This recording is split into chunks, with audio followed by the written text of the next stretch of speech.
All right, calling this workforce study meeting to order. With the clerk, please read the roll, call the roll. Ingram, Present. Locke, Here. Lokshin, Here. Michaels, Pugh, Here. Rodriguez, Rogers, Present. Sexton, Storr, Present. Straub, Here. Taylor, Thorsland, Here. Vanish Theranot, Wilson, Here. Carter, Cowart, Present. Esri, Furtado, Goss, Hanauer Friedman, Here. Harper, and Patterson. Well, I was all prepared to say that we don't really have to have a quorum, but we have a quorum. Will the clerk please read the notice of the meeting? Notice is hereby given that a study session of the County Board, Champaign County, Illinois, will convene on March 28th, 2023 at 6 p.m. in the Shields Carter Meeting Room, Brookins Administrative Center, 1776 East Washington Street, Urbana, Illinois, in said county, for the purpose of discussing the workforce study. Thank you. Can I have a motion to approve the agenda?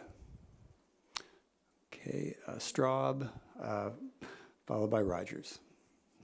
All in favor signify by saying aye. Aye. Opposed, same sign, motion carries. We have no public for communication. Do any board members have communications this time? I do. Go ahead. I'm the liaison to Head Start and attended their meeting last night. And along the lines of what I think we'll be discussing today, they have a lot of staffing concerns. They shared that they currently have 67 vacancies out of 184 staff, and that they have 200 kids on the waiting list that they can't serve because they don't have the staff, and that they were just kind of dinged by the state because they don't have enough classes open, which they can't do because they don't have enough staff. So just wanted to share that, and that they're looking for volunteers and obviously for staff. Thanks. Thank you. Anyone else? Chris? Thank you. April 15th is the household waste collection day, and there is sign-ups through the city of Urbana and city of Champaign. I'm not sure if there's a sign-up through our county, but you should be, you can sign up for a slot so that you don't have to wait in line. Thank you. Anybody else? Go ahead, Mike. Tomorrow, Wednesday, and Friday from 4 to 8, you can drop off prom dresses, accessories, shoes, literally any kind of formal or even slightly less dressy apparel that you want to clear out of your closets for this year's prom dress giveaway. The address for that's 1422 South Neal Street. That's the old Game Day Sports, next to the original Marianne's Diner across from the Hilton Garden Inn. We are taking men's clothes for the first time this year. We're going to try it. So if you have any suits that you'd like to get rid of, particularly blazers, fashion-y brocade blazers, great. But honestly, we'll take anything. We're trying to get as many kids outfitted as possible for proms this year, which start on the 15th and 22nd.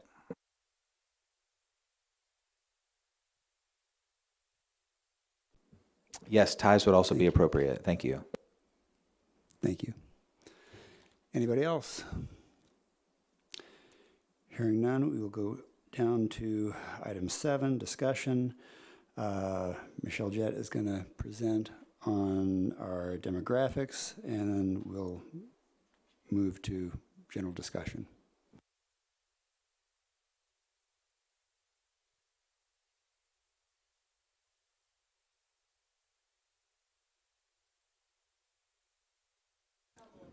Mike, sorry.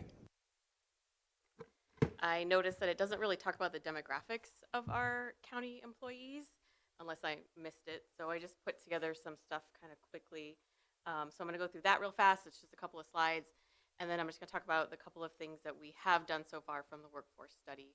And just to piggyback off of what Dr. Storr was saying, for the hazardous waste thing, it's on our Facebook page. So if you have not liked our Facebook page, you should do that and you should share it.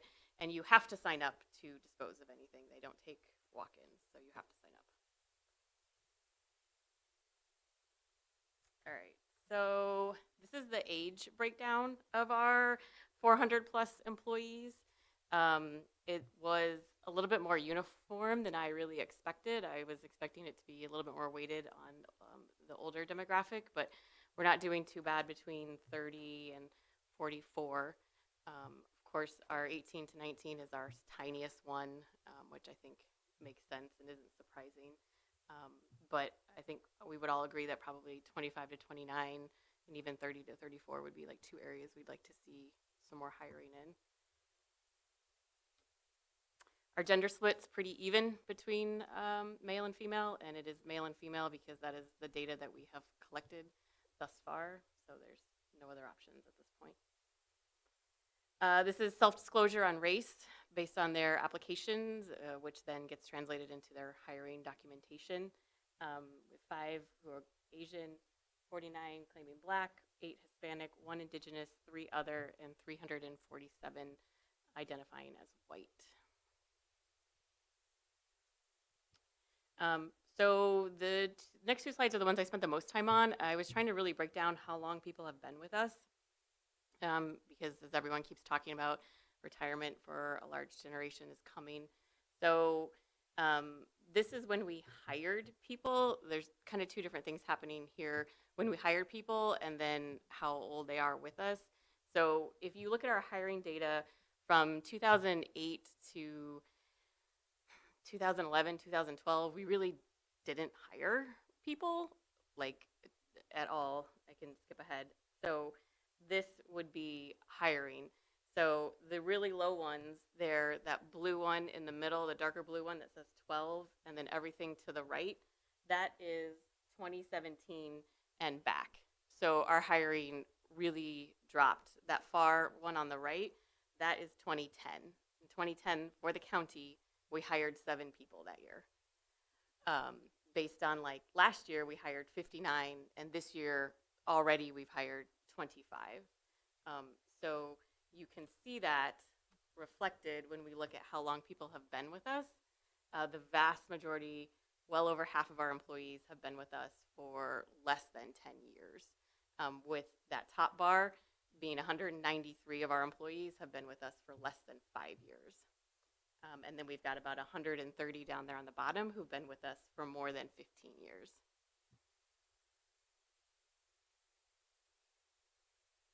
And I can flip back to any of those. I know that was kind of quick, but yes.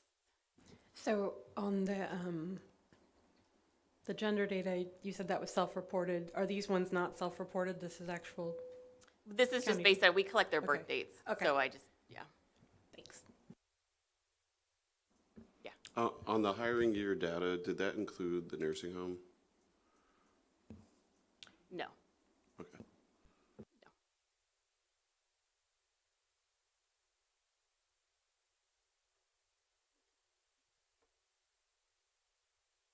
All right. So that was all. I just wanted to give a picture of where we currently are.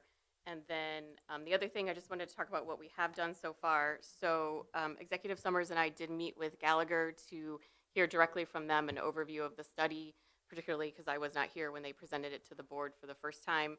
And they just reiterated what they felt the top 2 priorities are, which are getting our staffing levels up, which none of us are surprised by, and developing a fully functional human resources department for the county, are what they continued to identify as our 2 main needs.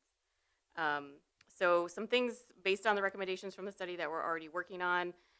We are working on trying to figure out how to promote employment at Champaign County better, starting with the easiest stuff, which would be social media.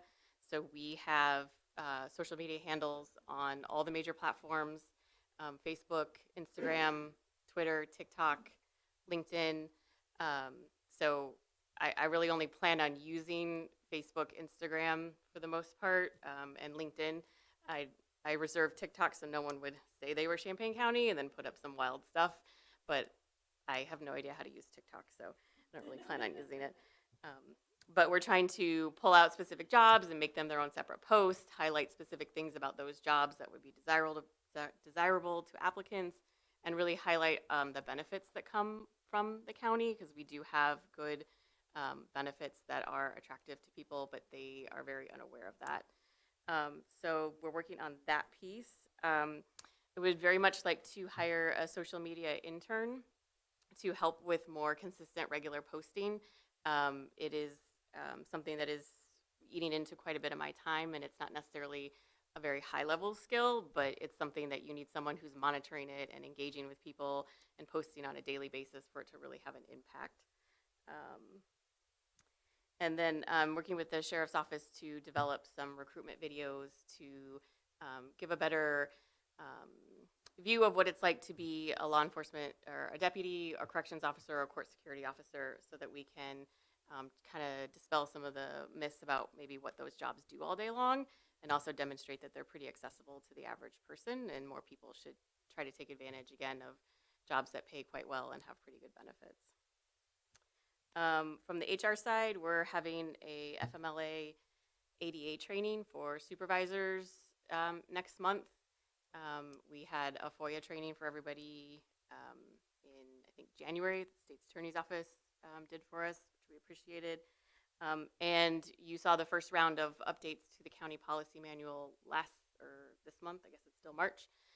Those are the most urgent things that had changed statutorily and we needed to be updated on.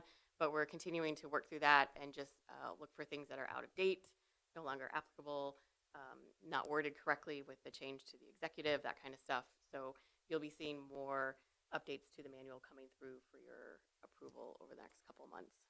So that is all I had. Yes. You said you want to develop an HR department. Was that a recommendation from Gallagher to have more HR? Yeah. What's sort of the just global plan with that? First, you have to create positions and then fill them, or did they give you a sort of an outline of what they would like to see or what we should do? Yeah, I asked, and they, I think, kind of felt like we're quite behind and didn't really know where to tell us how to start, honestly. She said she was going to email me some job descriptions, but she hasn't done that at this point. At one point, we had a couple of HR positions in the county, so I have drafted an HR generalist position based on those older positions and the positions that RPC has, and have sent that over to the policy committee for review and referral to the JEC, so that we can at least have a position that we can discuss funding in the next budget cycle, hopefully. But that would be step one, would be we don't even have these positions created at this point, so we need to do that. So RPC has an HR group? RPC has at least 4 different HR positions. I don't know how many people fill all of those positions. I would imagine it's more than 4, but they have at least 4 positions. Are you thinking about modeling what we do after them, or do they do a bad job, a good job? I don't have a lot of direct contact with them, and I haven't heard of any complaints about their HR. I think I guess they have less staff than we do, so we probably should be on par with their HR department. But I would wonder if maybe they have more HR because they have more state and federal reporting functions than we do. Yeah, I would have to might be look the case. into that more.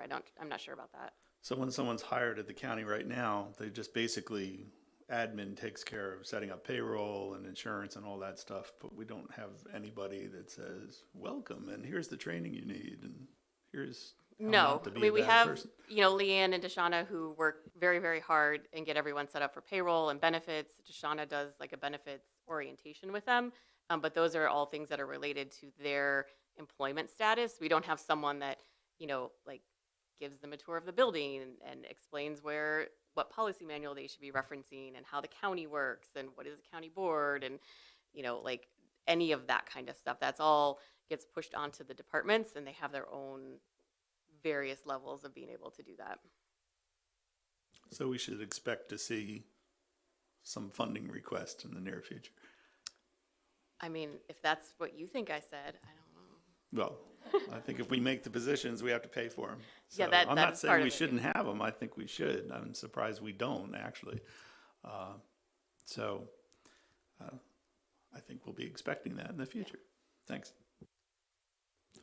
I would say we did have a person that was the HR specialist. I think that position was lost probably mid-2000s. And then there was one admin assistant who kind of picked up the ball and was doing some of those functions.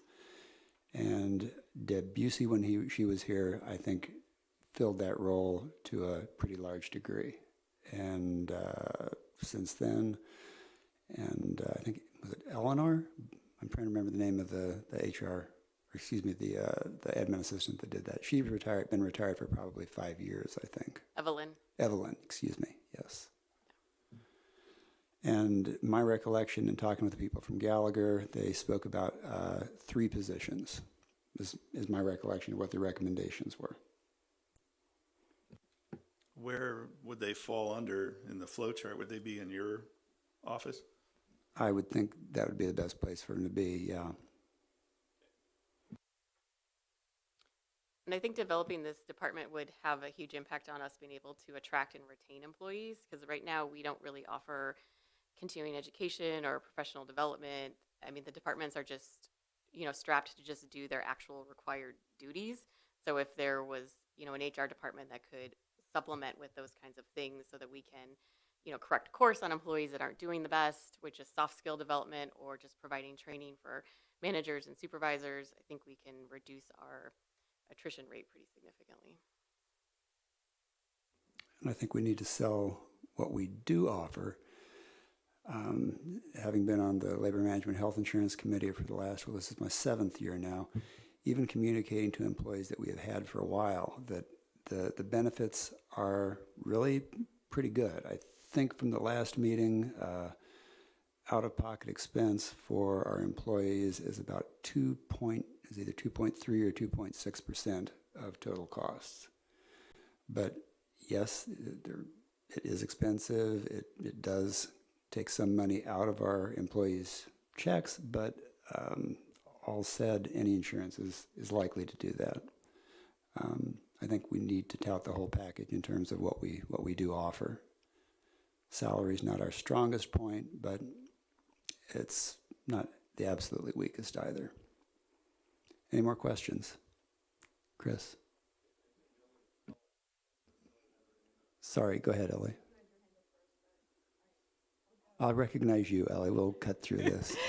I'm wondering what your current search process is like. I've been a part of a lot of lengthy search process at the university, and often we lose people because the process takes so long. I'm just wondering if that's an issue right now, and if that's also something that HR would be helpful with. Yeah, I would say right now it's pretty decentralized.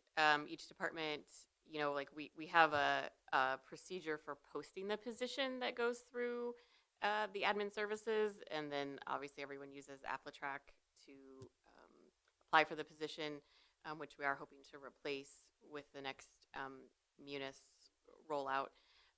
But from that point on, it's pretty much based on the department as to how quickly they move on that, how long they want the job posted, how they respond to people, that kinds of things. So it would also be nice, to eventually have an HR department that could provide some support for that, because there are many circumstances where, the department is short-staffed and it's difficult to dedicate the time to going through the hiring process or doing every single step of the hiring process, and it just adds to the the feelings of stress and being behind in that department. So. Chris was next, and then you, Jeff. Thank you.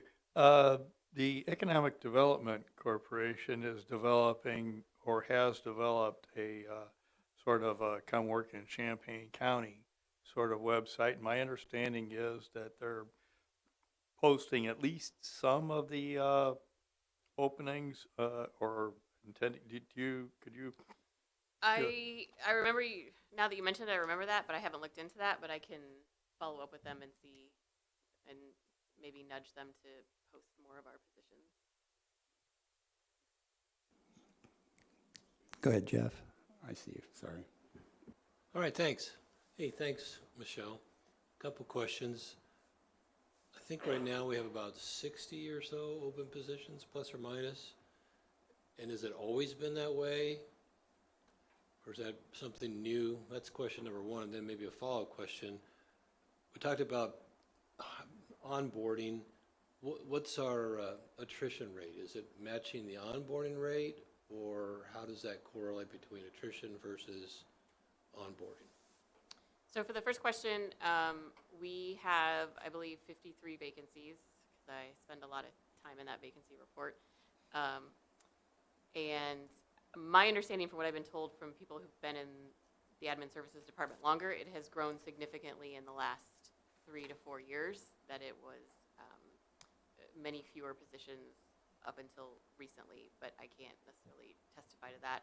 I could go look and see what previous vacancy reports had on them from 4 or 5 years ago and kind of compare. As for your other question, I don't know that number off the top of my head, but I can look into that data and get you an answer. Yeah, I was just curious because we have, looks like we've had ramped up on hiring, which I guess that would mean we've lost a lot of people to replace them, and I'm wondering if our intake of employees is greater than or less than the people that are leaving. I would just say anecdotally, it feels like we take in more employees than we lose, but we've had such reduced hiring for so long that we are just really backlogged on the number of vacant positions that we need to fill. And then one more follow-up, then frankly, I fully support having an HR generalist. I think the county is crazy not to have one with the size of the staff that we have at the county. I guess my question is, you mentioned, which I didn't even think about this, you mentioned, I thought you were correlating not having a right HR policy or HR generalist is a potential driver for attrition.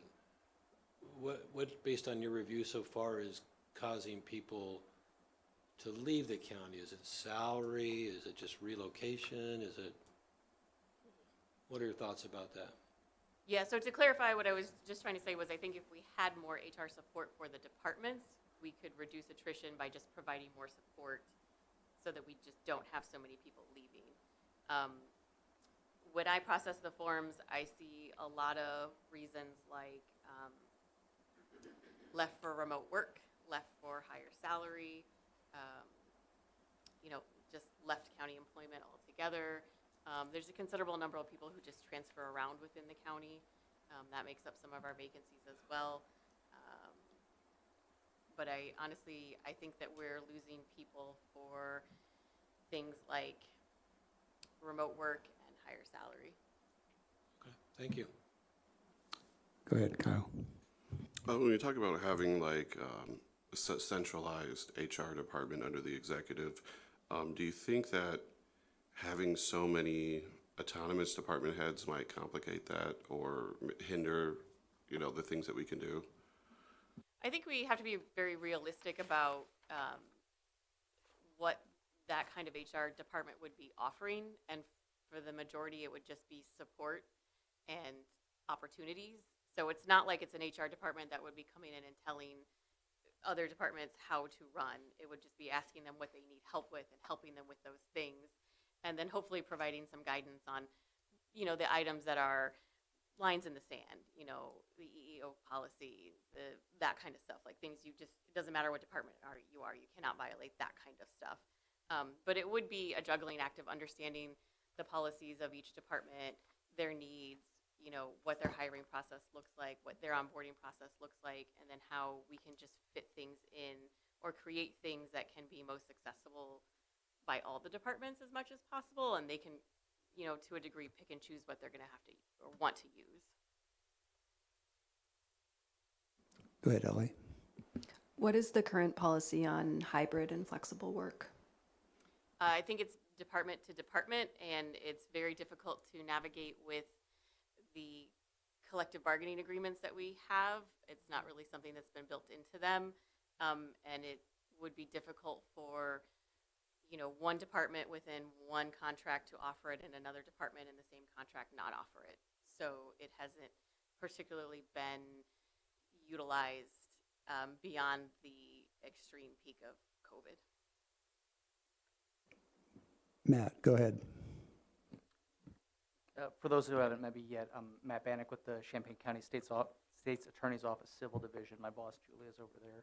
But just to piggyback on what Michelle was talking about as far as an HR generalist and what they would do, what she's describing is very much something that takes up a lot of my division's time, where it's not necessarily attorney work, but it's general hand-holding and advice work for county departments that have very legitimate questions that do need to be answered correctly about how do I handle an FMLA question, how do I handle this employee discipline question, how do I handle X, Y, Z, where an HR generalist would be perfectly capable of providing that type of regular guidance and that uniformity. And so just like we can't tell the electeds, here's what you are absolutely going to do, we're providing advice of like, well, you're going to get sued if you don't do it this particular way.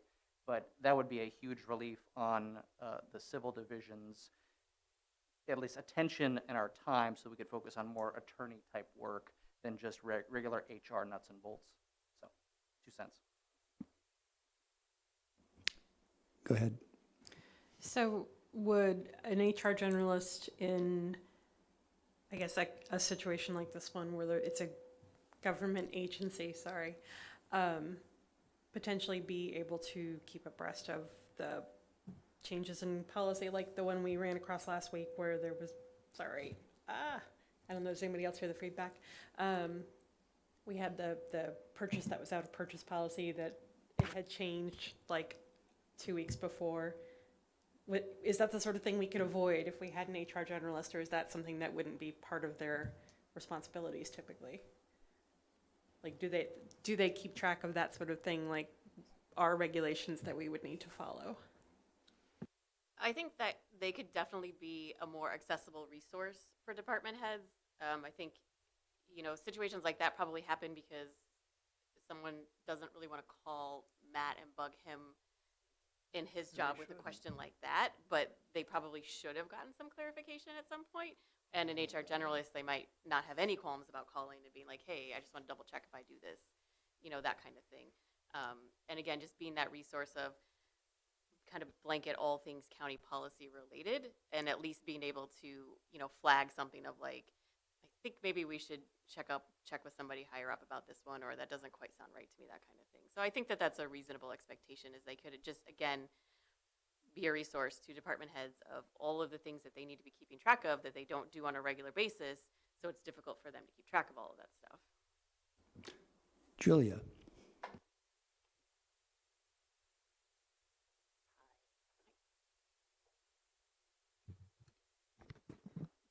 So we might be getting a little bit into the weeds here, but I really felt like as the longest serving department head, that you probably need a little bit of my history. I can tell you that the HR professionals that have been here previously, I think largely were not successful in their jobs because they sat back and waited for us to ask them questions. If you're going to have an HR department, they need to be proactive. They can't sit back and wait for the sheriff to call and say, is it okay if I buy food for my people to support them? Which, by the way, I think should be a budget line item that we have. It's ridiculous that if I want to celebrate my employees, I have to pay for it out of my own wallet. There's no line item to say, good job, guys. But in any case, if we are going to have a centralized HR department, that centralized HR department has to reach out and offer help and not sit back and wait for those of us who have been doing this job without their help for so long to go, oh, hey, maybe I should ask them, because that's just not the way that the county has worked forever, if that makes any sense. They need to be proactive and responsible. Just a quick, I think that's more of what I was asking, like, is that something where we're in a position where a generalist could be aware of changes like that come through. Let the departments know, hey, January 1st, you're no longer able to take your employees out for, a holiday meal. Because that was something that would have been fine had he done it in December versus January. So having an HR department that could be aware of those changes, communicate them to departments, I'm hopeful that that's something that we could incorporate into a position. I would think so. With countywide positions, though, some different rules apply in terms of what they have latitude to do. So that's kind of a different question on the same subject. Yeah, well, I mean, I think that always it has been an issue with the individual departments having to do all of the things themselves. And it's not so much that I'm saying that an HR department or an IT department or any centralized department could tell us this is what you have to do, but we've always needed more support from the centralized county for training, for advice and opinions that my people give, for all kinds of things, for replacement of office furniture, for, all of this stuff is on us as individual departments, and it's very unequal, and it's, it leads to employee dissatisfaction. And some of these things can lead to employee satisfaction. Today, I bought one of my attorneys a new desk set, and he's thrilled. And it sounds like that's a little thing. Jamal is nodding because you understand. Like, letting employees know that you care about their back issues is important to them and gives them a feeling like they want to stay here and work for the county. But because that's not centralized, I can do that because I have drug asset forfeiture money that other county departments don't have. And so they're sitting in crappy old chairs. And that's a problem. So HR department is great, but I think it's much bigger than that. And I really felt like I wanted to come to this meeting to add, to your discussion about how to make our employees feel like we care. Thank you. Other comments? Oh, go ahead. So I'm hearing that a lot of this is apparently word of mouth. Is there not a central repository of this information documented, like a frequently asked questions website or a policy repository or? No, we have an extensive repository of information on the website in the intranet, as I'm told it's called. But it's almost so much information, it's pretty overwhelming. And if you don't know where it is that you're looking for, or if you don't even know that what you're looking for exists, you're going to have a really hard time finding it. And I think, that's always a piece about government too, is that it's different from everything else. So things that you think you can do, you can't do in government. So. Is that maybe something we want to look at revamping or making easier to use, or? My understanding is the person before the last person did revamp it. I don't know that it's increased in the usage because, again, you'd have to really have some time to sit down and dig through the website and all the different policies and try to figure out exactly which one applies to whatever it is that you're trying to do, as opposed to, maybe being able to call someone and say, which one should I be looking at that, refers to what I'm thinking about doing. Or, as the state's attorney pointed out, maybe there's just more regular training ahead of time that is informing, department heads and supervisors of things that they should be looking out for, policies they should be aware of, where these resources are, and how to navigate them easier. Matt. To piggyback off that, that goes with, again, what Julie was saying about the HR generalist would need to push out that information to supplement what we try and do in civil division, which is at a minimum educate elected officials and leaders about issue spotting. And no one's going to retain all of the rules, but they just have to have that little flag go off in their head that says, this was a thing I know there are rules about. I know that I need to ask somebody about how to do this correctly. And then it's easy because then you just call the person that knows and does it a couple times a week and you talk through it. But the huge thing is pushing out the ability to recognize that there's a bigger framework that you need to do and issue spots. So yeah, pushing out that info is huge, and also making sure that the HR person is comfortable being talked to and receiving requests from all of the electeds and everyone, so that they know I can just have a quick phone call and have my questions answered. That's huge. Anyone else? Well, I wish that Tammy were here. In a perfect world, we'd be able to hire 3 HR specialists and we'd be able to jump right into assisting all the other countywides. But I'm grateful to the board for supporting the finance assistant that we're in the process of hiring.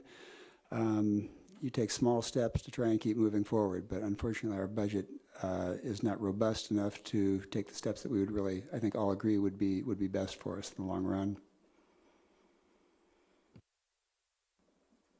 Okay.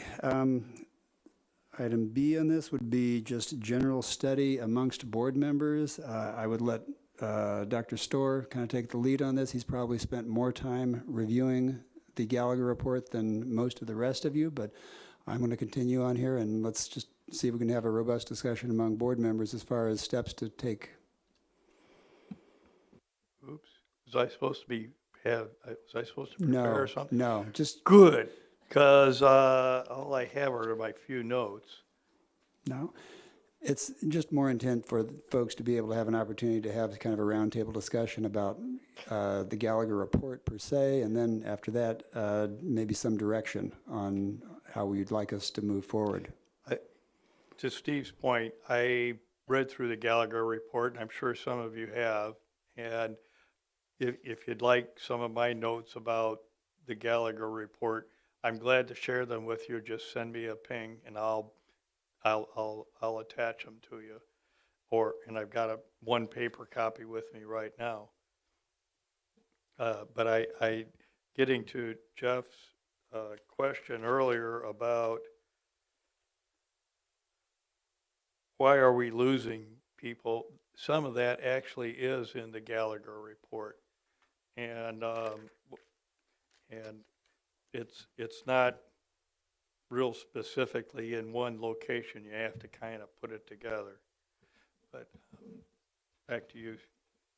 Well, a significant portion is simply our rate of pay, what we afford to pay our employees, particularly within terms of law enforcement, Jeff.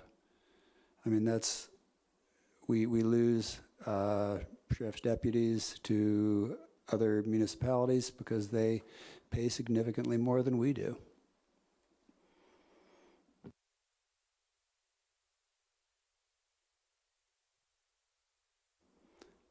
We've had long-term employees that we've been able to retain because they're vested in our pension plan. They know their jobs. They like aspects of working for the county.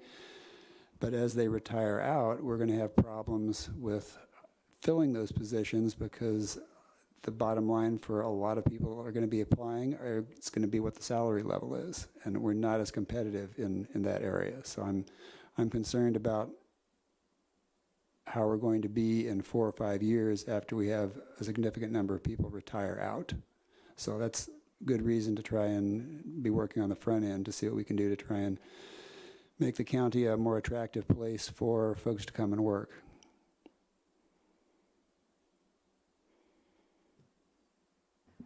So should we be focusing now then on everything besides raising salaries? Because that's really a budget question, and sort of what can we do to address some of the issues like that Julia raised in terms of inequality between different units and issues of, promotion and getting the word out?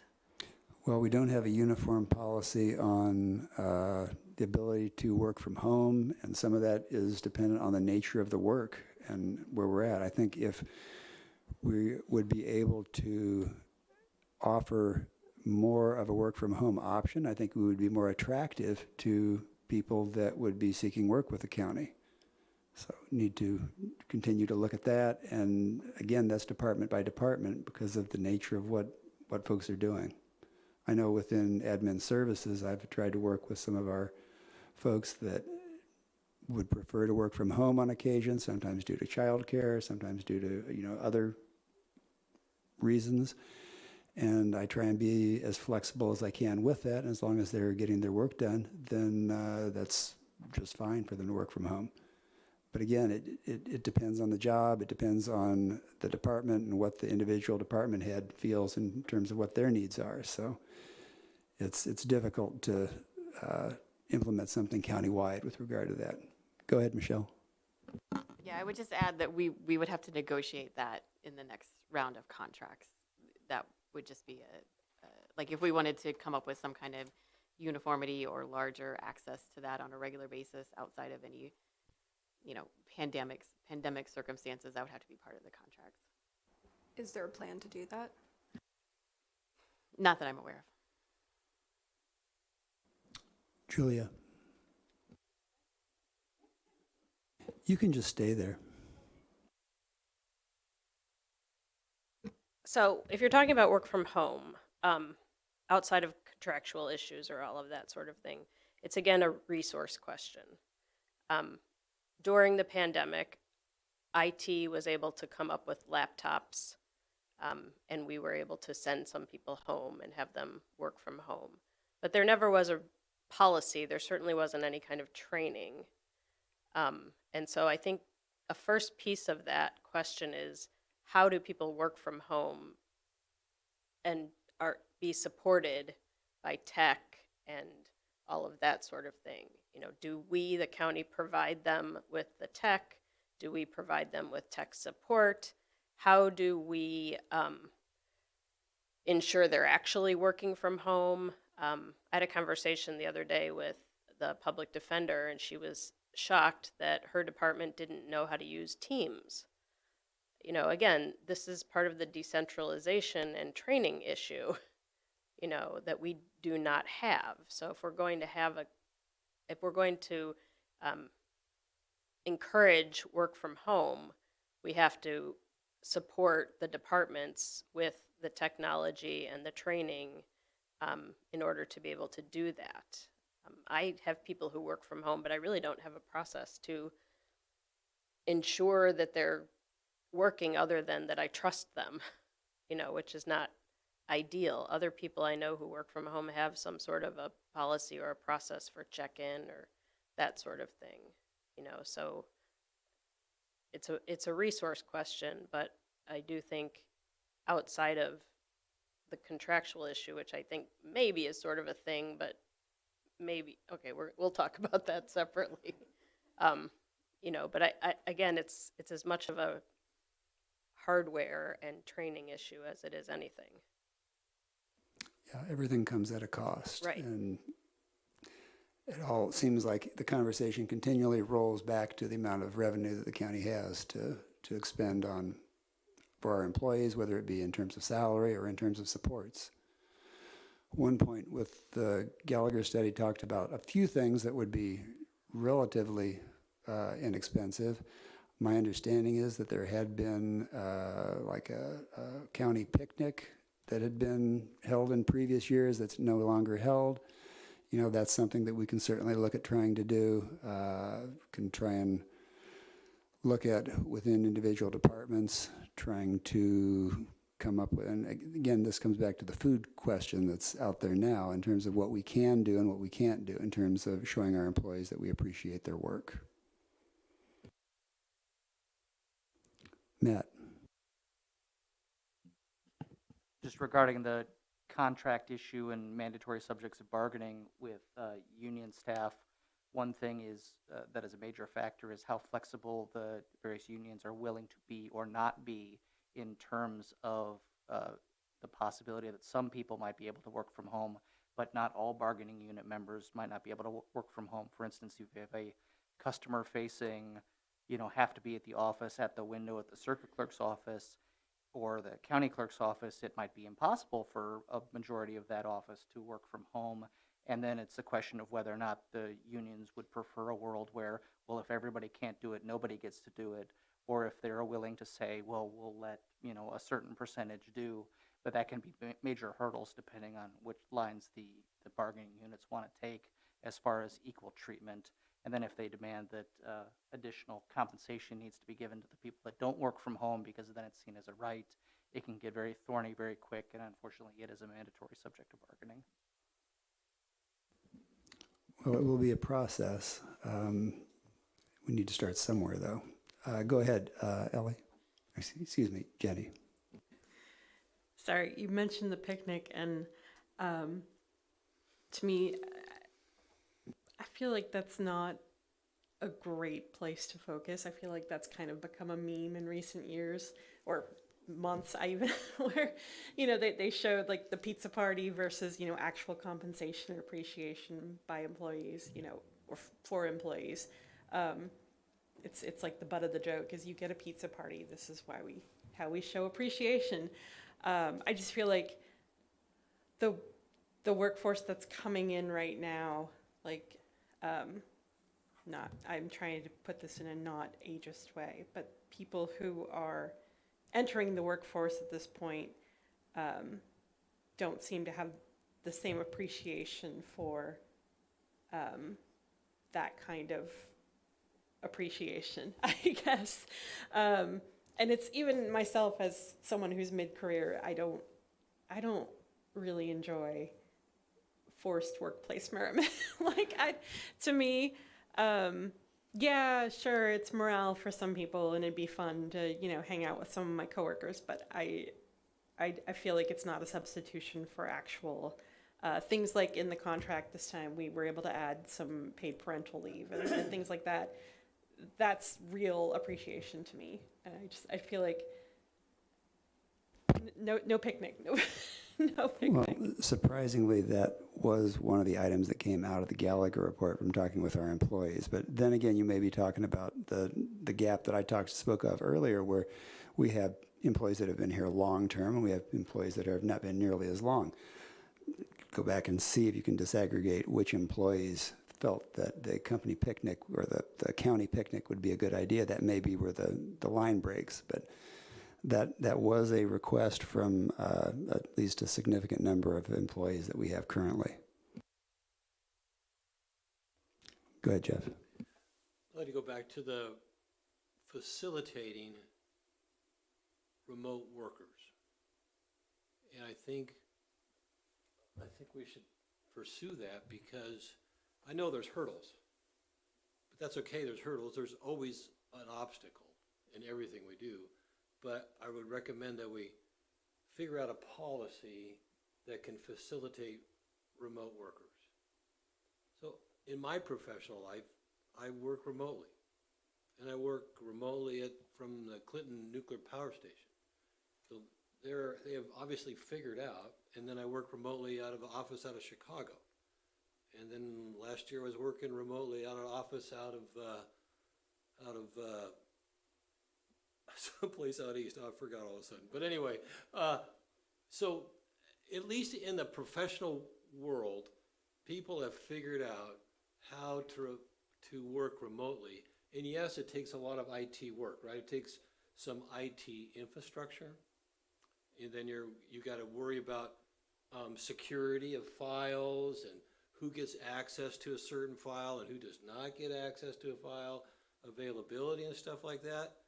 But if the workforce of the future wants to have some flexibility of when I have to be in the office, when I could still work outside the office, I think we should try to figure out how to do that. I have no clue how much it would cost to set up the infrastructure, but it's something I think in the age we're at and the age we're going to be at is most likely a wonderful benefit if someone could work remotely. Let's just say if you're a professional, rather than you're a customer facing, I can stand customer facing. So, you know, at the nuclear power plant, I went over there the other week, and the RP department. Well, if you're going to go into a dose field, you want someone to be there on the site to make sure you don't get overexposed from radiation. So they're customer facing. But a lot of the staff is not customer facing. They can, and it's a trust factor, I got that. A lot of the staff may not be customer facing, and they can still be effective and efficient working from home as long as they got the shored up with the right infrastructure. So I guess that's a long discussion. I think we should take an action to figure out a policy that could lend to facilitate remote workers. Could certainly work on a policy. Another step the board could take would be to form an ad hoc committee to look at remote work and to talk with IT, and during the budget process, perhaps take a slice of that and dedicate some real dollars for IT to be able to implement that. That's something that the board could do. Go ahead. I'm sorry. Go ahead, Beth. We got a lot of Ellie's. Beth. Yeah, as another remote worker, I will say that the hurdles and the worries, while not unfounded, have proven, especially over the last 3 years, to be overblown. We have seen an increase in productivity from people working remotely. We have been able to recruit people that we normally would not be able to hire because they don't have to relocate to the middle of the country. Currently in my department, we have 9 people, and I'd say 6 of them are full-time remote. And when I say remote, I mean we have people in Indiana, Alabama, Colorado, Washington State, and various parts of Illinois. There are maybe 3 people who are actually local to Champaign. And you work at the university, right? And I work at the university. Yeah, I was just going to add that they have actually figured it out in the last few years, including with the unions, because we have unionized staff who have hybrid work schedules. And we figured it out actually well before. We've had remote workers in my department for a decade. IT. Yeah, because we're, and the technical hurdles, yes, you will be spending more money initially. You will be saving money as well. You'll be saving money in real estate. You will be saving money in equipment. You will be saving money on power and water bills. And you will be saving money in employee satisfaction, because that is a huge, huge, huge, I cannot emphasize enough how much remote work is desirable. People will take a pay cut to work remotely. If I don't have to spend 20 minutes both ways in traffic and not be able to walk my dog in the morning because I have to be in a car, it's huge. If I can just get up and be in my pajamas and sit down and start working, make my own coffee, it's great. I'm there. If my kid's sick, I don't have to take off work. I can still work. They can camp out on the couch in front of SpongeBob. But I got my laptop right here. I do here. not disagree with you, but I have found that when Matt Bannock gives me advice, it's usually a good idea to pay attention. So I think some initial steps would be advisable. Yep. I would think we do need to work out the I'm saying take the union steps. contract work as well, though. Yeah. But I mean, there are going to be some people who can't work remote. Janitors can't work remote. Prison guards can't work remote. Police officers can't work remote. There are certain positions that are, by the very nature of the position, they have to be in person.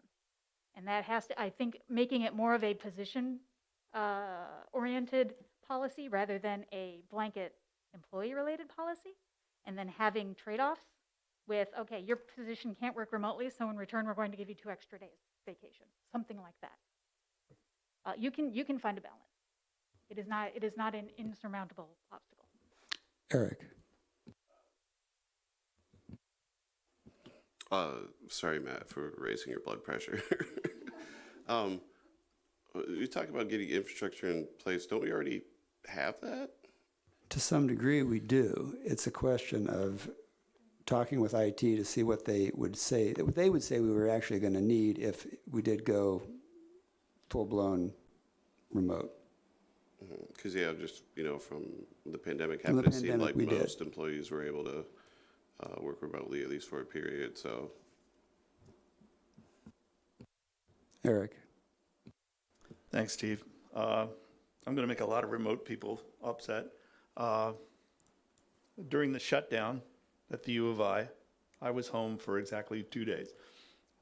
My work means I have to be there, and I'm not a janitor or a police officer, but I run a lot of equipment. I take care of a lot of systems, do a lot of lab work, and we were in the process of building a giant particle detector for the Brookhaven National Lab, which I can't do from my den or my living room. There was a period there where there was probably about 20% of the university was on site, and a whole bunch of people were at home. And about a year later, we would listen to people who said, "Oh God, I got to go into work one day a week." And frankly, the people that had to go to work didn't get an extra laptop to take home. They didn't get anything. We had our crap desk and our crap desktop machine, and we were forgotten, basically. Just keep doing your stuff. We got to take care of these folks. So we have to be very careful. I totally understand. There's a lot of people. My son took a job at a lower pay so he could work at home and go do his master's program. And we have to support them. Jeff's, statement that we have to make sure they have access to the right stuff and everything is secure. And yeah, a lot of people have figured this all out. But we cannot forget all the people that have to get in their car and can't walk their dog and they can't do it in their bunny slippers because they have to come in. We're never going to get County Plaza finished if everyone who was working on it worked from home. It would just be the plywood sort of and glass thing that we see there.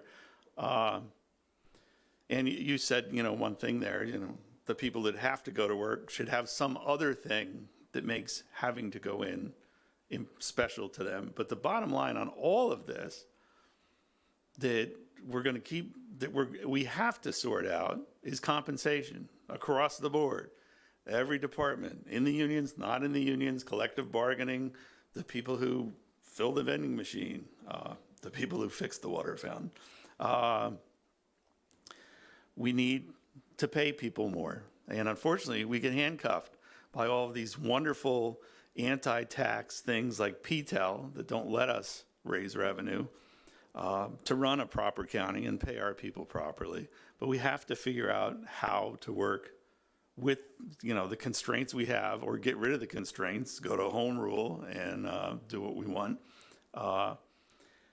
We have to pay people more because everybody else is starting to pay people more. Home work or in-person work, things like longer maternity and parental leave, things like FMLA that's proper, things like we're having an argument still in 2023 about paying people sick days. I do not want the guy making my veggie burrito at Chipotle have a runny nose and the stomach flu because they can't afford not to come to work. And we have to, we do a pretty good job here with those benefits, but we have to raise the compensation somehow. And that's going to be a big pain. And it's too bad Tammy's not here because that's the direction that I'm going to give.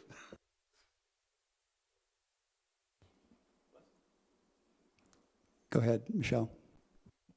Yeah, I am all for remote work, and I think we should definitely investigate it. But I think we need to keep in mind that we are a government entity, and I think every office we have has statutory requirements on how they have to be accessible. They have days and times they have to be open to the public, or they have documents that they have to make available in person, in hard copy to the public. So this isn't an issue of lack of IT or lack of motivation. The hurdles that we have are completely different than other entities.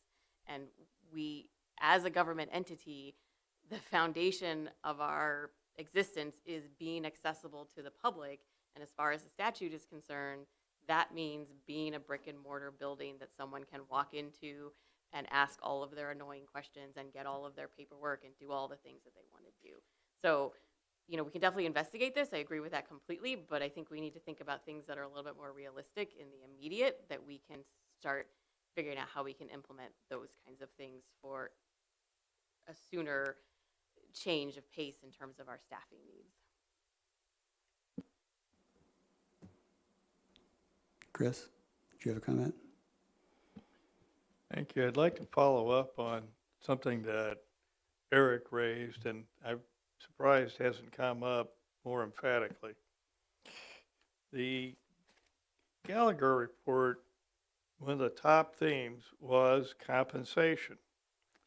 And it's rather interesting to see that 28.6% of the employees said that their compensation was either good or great.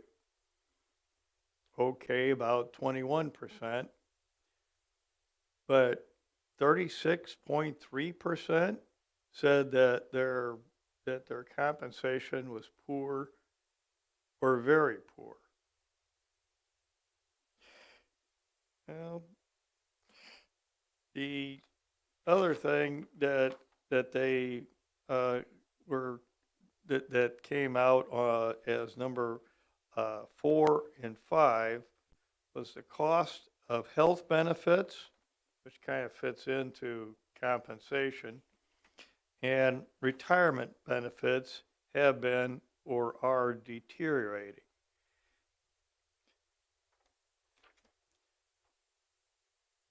I think that we're looking at a circumstance where we're going to have to find the funds to pay our staff wages,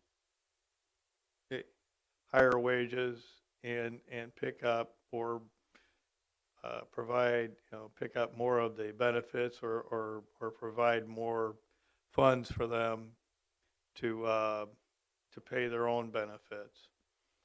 And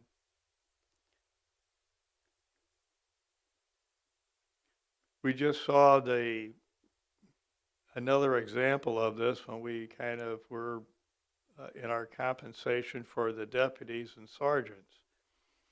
We're going to pay them $5,000 more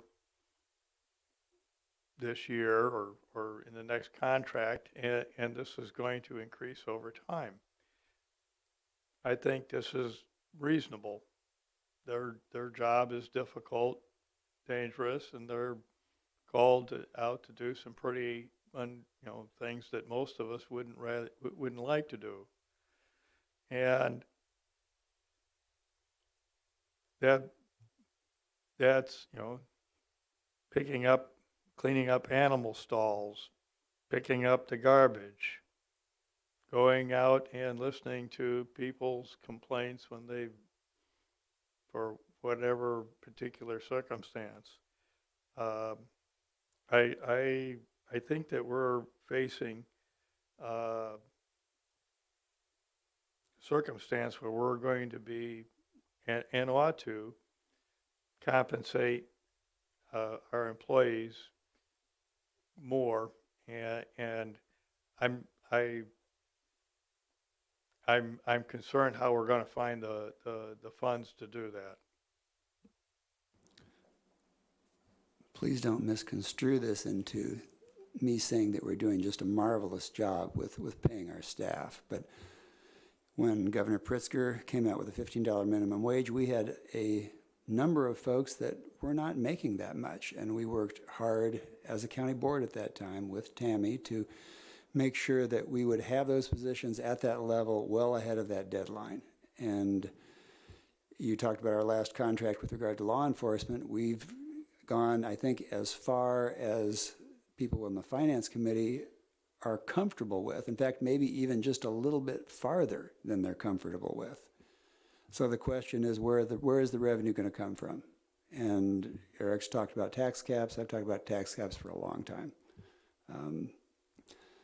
That would take a real effort on the part of not just this board, but folks within the community to be able to sell that to voters. I don't know if we could get that to pass at this time. So our options are relatively limited. So I'm all ears for ideas on trying to bring in more revenue to the county, but in order to do that, there are a number of things that are going to happen before we're going to get to that point. Go ahead, Beth. That actually brings up a question I've had for a while. We have all these vacancies, 53 vacancies. If we filled all those this year, would we even be able to afford to pay the people? That's an excellent question. If Tammy were here, she'd probably be able to answer. But some of those positions are being held open. Go ahead. Yes, aside from maybe 4 or 5, they are all fully budgeted for. And this last budget cycle, if if the position was vacant on January 1st, it was budgeted at the midpoint, which is higher than it's normally budgeted for, to ensure that the department heads did have some flexibility to be able to hire a fully qualified person to fill that position. So yes, the money is in their budgets to pay those positions.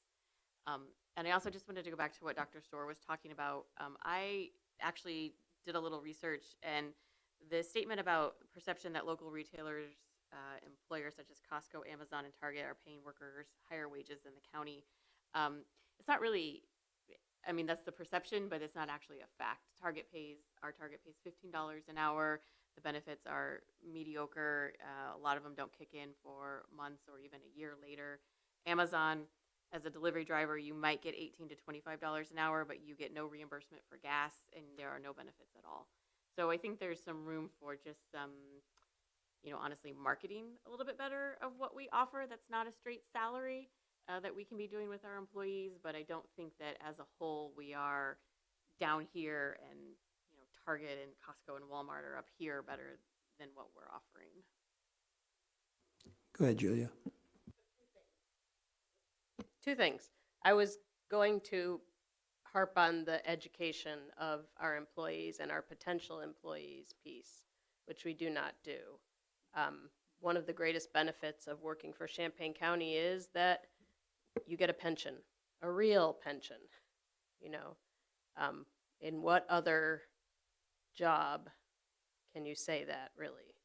But we don't really promote that. We certainly do not promote our deferred compensation plan. I can tell you, when I was a young assistant state's attorney, nobody told me there was a deferred compensation plan, and I didn't put into it. And then when I became the state's attorney, somebody said, oh, hey, by the way. So I make sure that I tell my employees, we get the email, meet with the Nationwide guy, and I think most people are like, I don't know what that is, so I'm not going to do it. I make sure that I tell my employees, this is what the Nationwide guy is, and you should meet with him, and here's why. So we certainly could market ourselves better to our employees and to potential employees. We could come up with a pamphlet or a brochure that says, here's what Champaign County's benefits are, and here's what the benefits are in all these other areas, and here's why you should come to us instead of them. I think that would be something that we absolutely should do. On the question of whether we are fully budgeted for employees, I will tell you that I have a position, an attorney position that I cannot fill, and so I've taken that money and spread it around to the rest of my attorneys who are dramatically underpaid. So we are not fully budgeted. I know the Public Defender's Office does that. I don't know if other departments do that. But I've basically taken money that's sitting there being unused because I can't find somebody to take this position, and I've spread it around because the only reason attorneys leave is because they can get paid more someplace else. For me. Right, Jamala? I still love you. Ellie. I was actually just going to ask about that because they did at Head Start yesterday also mention that they're giving their current employees an unprecedented 5.6% raise, I think. And my guess is they're able to do that because they have so many vacancies. So is that something, it sounds like department by department, that decision can be made. But what role would we have in the budget process then in sort of saying, well, maybe some funds should be set aside for raises as opposed to vacancies because we don't expect these to be filled? I don't know that we can anticipate that we're not going to need some of these positions, so I don't know if that would be the best approach to do so. I mean, Julia has more flexibility because of who her staff is and doesn't have not to worry about the contractual obligations that other departments have to. We've been creative with law enforcement in terms of utilizing money saved to bonus some of his staff to try and make sure we have better retention and better attraction. But again, it's a patchwork quilt in terms of what options different departments have to utilize those funds. I mean, we had to have an agreement with FOP to be able to make those choices. Okay, okay. Go ahead, Beth. So is it possible to take that money, I mean, does that money just sit there and do nothing? Or is it in some kind of interest-bearing account so that we could at least get something out of the fact that we have this pot of money sitting there collecting dust versus interest? Or is that like not legal? Our treasurer can do some limited arbitrage, but she's had some issues with that fairly recently because you do have to have fund availability as well, depending on what funds you're looking at. Go ahead. This money has also been allocated to the departments through the budget process. So it is, under the purview of that department head and is in a specific line item. And the personnel line items have the most restriction on them aside from maybe some special funds on specific things. So, there's no moving money in and out of personnel lines without having to do, budget amendments through this county board. So, once that money's in there, it's pretty much in there until at the end of the year when you see all those amendments coming through of everyone trying to shift what they have remaining left, around. And so the state attorney does have a lot of flexibility because she, doesn't have union members as lawyers. But some of the other departments, it becomes kind of a game of chicken. You can give raises with the money that you're not spending on a vacant position, but then come the budget cycle, you've now raised everyone's raise. And are you going to be continuing to ask the county board to fund you at the same number of positions, which will then increase your entire personnel budget because you've also now given everyone a raise? So, those are decisions, but preferably my understanding from the finance committee would be that if that is going to be done, that's done during the budget cycle of we're going to reduce the number of positions and raise all the raises, raise all the salaries, as opposed to doing it mid-cycle when then it has to be kind of cleaned up later on when it comes time for budget time. Mike. So I'm just piecing together a few of the things that have been discussed so far at the meeting, and going back to Julia talking about appealing to folks with the benefits and the pensions and things like that, and perhaps creating a brochure for it, which would hit a certain demographic certainly. But looking at the spread of age diversity on our sheet up there, and the fact that we probably really need to get some younger folks in here. So if I'm just piecing this all together right, what I think makes the most sense is we have a TikTok account and a state's attorney who is very passionate about this, and I feel like there's a viral video waiting to be made that is going to bring us so many 18 and 19-year-olds. So if I was giving some sort of instruction to any folks, I feel like that's probably where we need to go in terms of getting some younger folks. It's Julia Reeds on TikTok. You do know I love the socials, so. Go ahead, Jenny. I could see like a drug forfeiture TikTok like being a real big thing. But I think, I know you're mocking, but to that point, it is like how, I guess, yeah, what is it that appeals to a younger worker if that demographic is underrepresented in the county right now? Those I believe in the 20s, it was lower, of course, too, as well as the older employees. Is a pension speaking to them? Is the benefits, the possibility of remote work, which I know is taboo. I'm not going to go there, but, and I wonder if, I think it's already been settled, but definitely budgeting in this round for an HR specialist or HR generalist would be somebody who has more experience in this than us and who knows like how to recruit and how to retain in a way that department heads don't have that training, and that we as a county board certainly don't have that training. I feel like that should be the first step. Definitely, let's budget for that HR person to get us guidance on this road towards recruitment and retention, and not TikTok. Well, and I may be naive, but if we can take some of the work off the plates of some of the departments, maybe we can make some budgetary adjustments where that would be fundable. As far as, yeah, I agree 100% with Julia that we do need to do a better job in presenting what we offer. That is tempered, though, with knowing how, even within our Labor Management Health Insurance Committee, they seem to be unable to tell their coworkers that, yeah, their health insurance is actually pretty good, and if you compare it to what it would cost somewhere else, it looks even better. But people know what they know what comes off their paycheck, and they don't always expand their horizons and look and see what real costs actually are. As far as pension benefits, yep. It's the same scenario that I saw when I went through construction trades. When you were young and you were voting on where the new contract money would go, you wanted it on the paycheck. If you were older and you were voting on it, you wanted to be put in the pension. So there are barriers that we have there that we can try and work to overcome, but some of those are going to be very difficult, particularly with younger workers. But that doesn't mean we can't try and make a better effort in doing that.